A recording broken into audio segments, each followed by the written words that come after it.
Hi everyone, कैसे हैं आप सब बच्चों। आप लोगों का पेपर कल ही है और मैंने आप लोगों के लिए एओआई से प्रीवियस ईयर के पेपर को देखकर और डिफरेंशियल इक्वेशन से दो या तीन जो कंफर्म मतलब आप ये कह लो शॉर्ट शॉर्ट एमसीक्यूज आते हैं ना, वो मैंने इस वीडियो में आप लोगों के लिए लेकर आया हूँ। हालांकि एओआई मैंने आपको करवा भी दिया है, बट फिर भी कुछ बच्चों का था सर ये एक दो नंबर जो मिल सकते हैं फ्री के, प्लीज मुझे बता दो। तो छोटी सी वीडियो के अंदर इसको हम फटाक से कवर अप करेंगे बेसिक्स के साथ, ठीक है भाई। चलो, सबसे पहले एआई का क्वेश्चन ही आ चुका है। अगर आप एआई का लेक्चर नहीं देखा है तो भाई देख लेना, ताकि आप इसका आंसर फटाक से बता पाओ। तो सबसे पहले अगर हम यहाँ पर ध्यान दें तो एक कर्व हमें दिखाई दे रहा है जो कि ऊपर की तरफ बन रहा है। तो ये हो गया y बराबर एक्स स्क्वायर, ठीक है। Yes sir. अब इसके बाद देखते जाइएगा। हाँ, इसके बाद जब अगर हम देखें तो सर ये वाली चीज जो हमारी बन रही है ये रेक्टेंगल की तरह बन रही है, बिल्कुल। इसके नीचे क्या आ रहा है सर? पैराबोला आ रहा है। क्या आ रहा है? पैराबोला। तो इस वाले पोर्शन को इसमें से माइनस करना होगा। और डरना मत भाई, ऑर्डर डिग्री के क्वेश्चन भी हैं, ये भी करेंगे, पर पहले एक बार इसको समझ लो ताकि ये क्वेश्चन भी अगर आए पेपर में तो आपको करना आए। तो बेटा हमेशा ना लिमिट मैटर करती है कि आप कहाँ से कहाँ का एरिया निकाल रहे हो, पर इतना सोचना ही क्यों है जब सीधा हमें दिखाई दे रहा है कि बाउंडेड एरिया बताना है। तो ये क्या बन रहा है सर? ये बन रहा है 0 से लेकर 4 तक। कलर आपको शायद दिखाई ना दे रहा हो। 0 से लेकर 4 तक किसका एरिया है सर? ये तो पैराबोला है, तो इसके अंडर का एरिया आ रहा है। तो सिंपली आप 0 से 4 तक इस पैराबोला का एरिया निकालो, पर आपने लिमिट y की ली है तो रिस्पेक्ट भी y की रखना। और यहाँ पर वैल्यू आ जाएगी अंडर रूट वाई। क्यों सर? क्योंकि यहाँ से x हटाओ तो ये अंडर रूट वाई आ जाएगा। ठीक है भाई, अब क्या होगा? सॉल्व करो। अंडर रूट का भाई ये आपको इंटीग्रेशन आनी चाहिए, सिंपल सी 2/3 और y की पावर 3/2। अब इसमें आप 4 और 0 को पुट कर दो। सर 4, अच्छा डायरेक्ट ही आंसर है, लो पुट भी नहीं करना।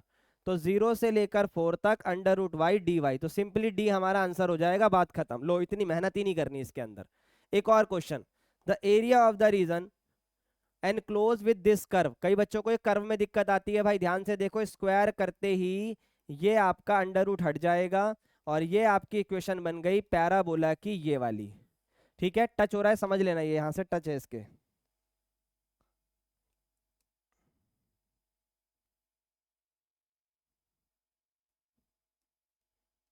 ठीक है भाई। अब देखो क्या बोला हुआ है। लाइन है x बराबर 0 जो कि ये है, x बराबर 4 जो कि ये है, और x एक्सिस यानी ये है।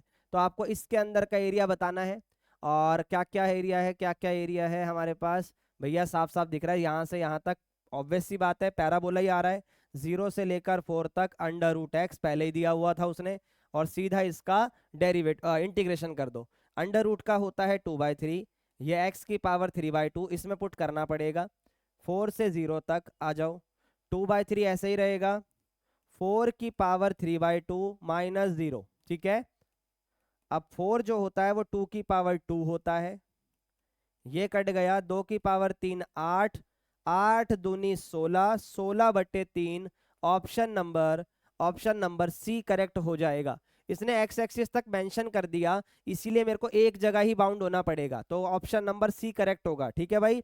अगर वो और कुछ ना बोलता, सिर्फ वाई एक्सिस मतलब ये वाला पॉइंट ये वाला पॉइंट होता तो मैं 2 से मल्टीप्लाई करता, बट एक्स एक्सिस बोलकर उसने मुझे एक ही जगह बाउंड कर दिया। ठीक है। एक और question. The area of a region enclose by this. तो भाई सुनो, y बराबर x मॉड्यूलस x है, तो बेटा एक बार मॉड्यूलस पॉजिटिव होता है और एक बार नेगेटिव होता है। तो ये एक्स स्क्वायर हो गया और ये माइनस का एक्स स्क्वायर हो गया। ठीक है। अब इधर आ जाओ, यहां पर y बराबर एक्स स्क्वायर वाला पैराबोला ऊपर की तरफ बनेगा, ठीक है, ये वाला नीचे की तरफ बनेगा। लेकिन आप लोगों को जब साफ साफ दिख रहा है कि एक जगह पॉजिटिव है एक जगह नेगेटिव है, तो आपको इसमें से एक एक पार्ट हटाना है। इसमें से ये वाला पार्ट हटेगा और इसमें से ये वाला पार्ट हटेगा, क्योंकि पॉजिटिव साइड पॉजिटिव वाला आ जाएगा और नेगेटिव साइड नेगेटिव वाला आ जाएगा। ठीक है। अब ये हमारा एक्चुअल कर्व दिखाई देगा। अब इसमें अगर हम बोले -2 से +2, तो लेट से ये -2 है और ये आपका +2 है, तो कैसे एरिया आएगा? किसी भी एक जगह का निकाल के 2 से मल्टीप्लाई कर दो, क्योंकि दोनों इक्वल ही बराबर मतलब इक्वल वैल्यू पर बने हुए हैं। तो सीधा 0 से लेकर 2 तक 2 से मल्टीप्लाई कर रहा हूं दोनों के लिए, और किसकी रिस्पेक्ट होगी? एक्स की। कर्व क्या है? X square. ठीक है भाई, कर दो इंटीग्रेशन। एक्स स्क्वायर का एक्स की पावर 3/3, अप्लाई करो जरा लिमिट। 2 की पावर 3 3 माइनस 0, 2 की पावर 3 होता है 8, 8 दूनी 16, 16/3 ऑप्शन में है यस। तो भाई इस तरीके के एमसीक्यू आपके पेपर में आते हैं, अगर आपको नहीं आते तो लेक्चर देख लेना, उसमें भी मैंने करा रखे हैं। ठीक है, अब आपको ना ऑर्डर डिग्री करने से पहले, ऑर्डर डिग्री करने से पहले एक बेसिक सी बात बता दूं। ऑर्डर क्या होता है, जैसे आप बोलते हो dy/dx, ठीक है, ठीक है, डबल डेरिवेटिव, ट्रिपल ऑर्डर, ठीक है, तो ये स्क्वायर है, तो इसी को ऑर्डर बोला जाता है। जब डेरिवेटिव एक बार हुआ तो एक ऑर्डर, 2 बार हुआ तो ऑर्डर 2, 3 बार हुआ तो ऑर्डर 3। ठीक है, अब डिग्री की बात करेंगे, अब डिग्री की बात करेंगे, डिग्री कैसे आएगी, जो ऑर्डर होगा, जो भी ऑर्डर होगा उसकी हाईएस्ट पावर कहलाएगी। अब ऐसा नहीं है कि मान लो इसकी पावर 50 है और इसकी पावर 2 है तो डिग्री ये हो जाएगी, नहीं, डिग्री होगी पहले ऑर्डर आएगा, ऑर्डर कौन हुआ 2, तो फिर डिग्री क्या होगी 2। अगर हम इस तरीके से देख रहे हैं, अगर मान लो 3 भी आ गया, इसकी पावर 1 है, तो अब ऑर्डर क्या होगा 3, क्योंकि तीसरे वाला जो सबसे बड़ा होगा वो ऑर्डर होगा, फिर जो उसकी पावर होगी उसे हम डिग्री बोलेंगे। पर सम केसेस में अगर मान लो ट्रिग्नोमेट्री वैल्यू है ना, इसके साथ आपने डेरिवेटिव देख लिया, एंगल जैसे आप बोलते हो साइन एक्स, तो साइन के साथ अगर आपने डेरिवेटिव देख लिया, ठीक है, एंगल की जगह, तो इस केस में डिग्री जो है वो नॉट डिफाइन हो जाती है। ठीक है, डिग्री नॉट डिफाइन हो जाती है। सिमिलरली लॉग हो गया, ई की पावर हो गया, इन सब के अंदर भी अगर आप डेरिवेटिव देखते हो तो डिग्री नॉट डिफाइन होती है। पर एक बात याद रखना कि अगर ये सॉल्व करने लायक क्वेश्चन है तो सॉल्व करो पहले, कहीं ये नहीं कि सॉल्व हो सकता है पर आपने करा नहीं इसलिए डिग्री नॉट डिफाइन बोल दी। अगर सॉल्व करने के बाद भी नहीं हुआ तब डिग्री नॉट डिफाइन होगी, कई जगहों पर अभी मैं आपको दिखाऊंगा। ठीक है, अब इधर आ जाओ, जैसे साइन में से कभी ये हट ही नहीं सकता, पर अगर कभी ऐसे लिखा है log y डैश बराबर x, तो ये log तो यहां से हट सकता है ना, log हटेगा तो ये e की पावर x होगा, तो अब डिग्री नॉट डिफाइन नहीं है यहाँ पर, वहां डिफाइन नहीं होगी। जैसे कि ये क्वेश्चन आ गया, अब बताओ डिग्री क्या होगी, अब नॉट डिफाइन होगी, क्योंकि ट्रिग्नोमेट्री यानी साइन के साथ y डैश दिखाई दे रहा है इस केसेस के अंदर। एक और चीज है जो अभी मैं आपको आगे बताऊंगा चलते हुए, तो उसको ध्यान से सुनना।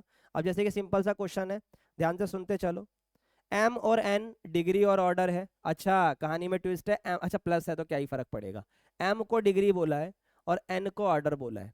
ठीक है, तो इस क्वेश्चन में सिंपली सब कुछ लिखा हुआ है, तो ऑर्डर कौन होगा सर, ऑर्डर 2 है, ठीक है भाई, n 2 हो गया, और डिग्री सर उसकी जो पावर होती है यानी 1 वो 1 है, आपसे दोनों की जमा पूछी है तो आंसर 3 आ गया। ठीक है भाई, चलो आगे बढ़ते हैं। अगला क्वेश्चन, इस वाले को अभी लास्ट में देखेंगे, पहले सिंपल सिंपल देखते चलो। ऑर्डर और डिग्री का सम बताना है, ऑर्डर 2 डिग्री 1, कोई फर्क नहीं पड़ता इस बात से, ठीक है, क्योंकि ऑर्डर पहले देखना है आपको। फिर से सर आपका ये 1 है, ऑर्डर 2 है, तो 2 और 1 3 आ गया, देखते चलो। फिर से ऑर्डर एंड डिग्री अलग अलग बतानी है। अब ये वाले क्वेश्चन को सॉल्व करना पड़ेगा, क्यों करना पड़ेगा, क्योंकि होल स्क्वायर लगा है। ठीक है, हालांकि आंसर हमें पता है, दिख भी रहा है, बट करके देख लो। सबसे पहले ऑर्डर क्या होगा सर, ऑर्डर 2 है, अब इन दोनों में से क्या होगा, डिग्री नॉट डिफाइन तो नहीं है तो आप इसी को लगा सकते हो, ये टिक हो गया। पर मैं आपको बताता हूं, डबल डेरिवेटिव -1 का होल स्क्वायर है, तो a माइनस बी का whole square, A square plus B square -2ab, ठीक है भाई, बराबर dy/dx। अगर मैं ये लिखता हूं तो ऑर्डर आपका 2 है और डिग्री भी आपकी 2 है, ऑप्शन नंबर ए करेक्ट हो जाएगा। ठीक है भाई, चलिए बहुत बढ़िया। अब ये इंटीग्रेटिंग फैक्टर पे आने से पहले पहले एक ऑर्डर डिग्री फिर एक लास्ट में इंटीग्रेटिंग फैक्टर जो एमसीक्यू में आता है।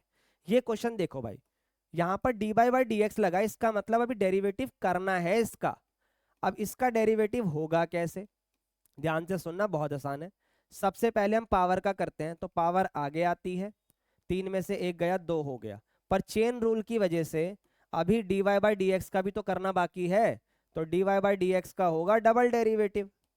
ठीक है भाई, अब इस हिसाब से अगर p ऑर्डर है और q डिग्री है तो ऑर्डर कितना हो गया सर 2, और इसकी पावर कितनी है 1, तो डिग्री कितनी हो गई 1, और हमसे p माइनस क्यू पूछा है तो वो होगा 2 माइनस 1, यानी 1 इसका आंसर आएगा। ठीक है भाई, चलिए बहुत बढ़िया। तो एक क्वेश्चन मैं अपनी तरफ से आपको करवाता हूं कि अगर कभी आपके सामने इस तरीके की पावर आ जाए तो कभी ये डिग्री नहीं हो सकती, तो सर फिर हम क्या करेंगे, ध्यान से सुनना, ध्यान से सुनना। कभी ऐसे फ्रैक्शनल पावर आ जाए ना, बेशक आपको ऑर्डर डिग्री मिल रही हो, मान लो आप बोलो सर ये क्या दिक्कत है, अगर मान लो यहाँ पर खाली 2 होता ऑर्डर 2 डिग्री 2, बात खत्म। नहीं भाई, आपको कभी फ्रैक्शन पावर दिखाई देना इक्वल में, बराबर में, तो आपको उसको एडजस्ट करना पड़ेगा। कैसे, आओ मैं समझाता हूँ। जैसे 2/3 होता, तो आप इसको एडजस्ट कैसे करोगे, इसको आप एडजस्ट कैसे करोगे? सबसे पहले आप जो dy/dx लिखा है उसकी पावर जो 3/2 है, उसको फ्रैक्शन पावर से हटा के नॉर्मल लेकर आना है पॉलिनोमियल की तरह। सॉरी, ये वाला 2 हटाना, मतलब नीचे से हटाना है, तो पावर 2 लगानी पड़ेगी। बिल्कुल, जब आप पावर 2 अपनी मर्जी से लगा रहे हो, जब पावर 2 आप अपनी मर्जी से लगा रहे हो, तो आपको इधर भी पावर 2 लगानी पड़ेगी। ठीक है, इक्वेशन बैलेंस कर रहा हूं मैं। अब सर ये 2 तो हट गया, पर यहाँ पावर 3 आ गई, पर अभी वहां पर 4/3 आ रहा है। यहाँ पर क्या आ रहा है सर? 4/3 आ रहा है, तो सर यहाँ का 3 हटाना पड़ेगा। अभी रुक जाओ जरा, देखते चलो। तो भाई अगर आप यहाँ पर 4/3 देख रहे हैं, तो यहाँ से भी आप पावर 3 लगाओ। दोनों तरफ सेम चीज का होगी भाई। 3 से 3 गया, और ये 3 तिया 9। अब आ गया ये dy/dx whole raise to the power 9, और डबल डेरिवेटिव की पावर 4। अब ये बिल्कुल करेक्ट पावर की फॉर्म्स में है, तो आप सीधा बोलोगे ऑर्डर 2 और डिग्री 4, ऑर्डर 2 डिग्री 4। और अगर आप कभी डायरेक्ट करना चाहो ना, तो ये चीज करना, 2 और 3 का एलसीएम ले लो सर, 6 आएगा। तो सीधा एक बार में 6 पावर लगा दो, तो इससे होगा क्या? 3 तिया 9, 3 दूनी 6, 2 दूनी 4। आप ऐसे भी कर सकते हो। तो आई होप ऑर्डर डिग्री आपको समझ में आया होगा, या पेपर में कर सकते हो। मैंने थोड़ा सा फास्ट बताया है, मुझे भी पता है भाई, फास्ट बताना ही पड़ेगा, क्या करें, टाइम कम है। ठीक है, अब इधर देखो भाई, देखो, अगर आपने लीनियर डिफरेंशियल इक्वेशन देखी है, थोड़ी बहुत भी देखी है, तो उसमें 2 प्रकार की फॉर्म होती है। एक होता है dy/dx, इसके साथ कुछ नहीं होना चाहिए। फिर आता है py बराबर q, यानी ये जो p और q है प्रॉपर x की टर्म्स में होने चाहिए। तो यहाँ से जो इंटीग्रेटिंग फैक्टर की वैल्यू होती है, इंटीग्रेटिंग फैक्टर एमसीक्यू में आता है, तो ये e की पावर इंटीग्रेशन p dx होगा। सिमिलरली सेम कंडीशन अगर dx/dy हो जाता, जैसे dy/dx है, dx/dy हो जाता, तो ये px होगा, इक्वल टू में q होगा। अगर ये x है तो ये y की टर्म्स में होगा। ठीक है, तब इंटीग्रेटिंग फैक्टर भी सेम ही होगा, पर इस बार e की पावर में p तो आएगा, पर रिस्पेक्ट y की होगी। ये आपको याद रखना है। आओ अब इस क्वेश्चन के थ्रू समझाने की कोशिश करता हूं। देखो, सबसे पहले dy/dx है सर, y है, तो सारे y एक तरफ आएंगे। अगर dy/dx है तो सारे y एक तरफ, तो dy/dx प्लस y, ये x दोनों के बटे में लेके जाओ, 1/x प्लस y/x। ठीक है, चलो आगे बढ़ते हैं। अब अगर मैं लिखता हूँ dy/dx plus y minus y/x, ये इधर आ गया, बराबर 1/x। तो देखो y कॉमन लो इसमें,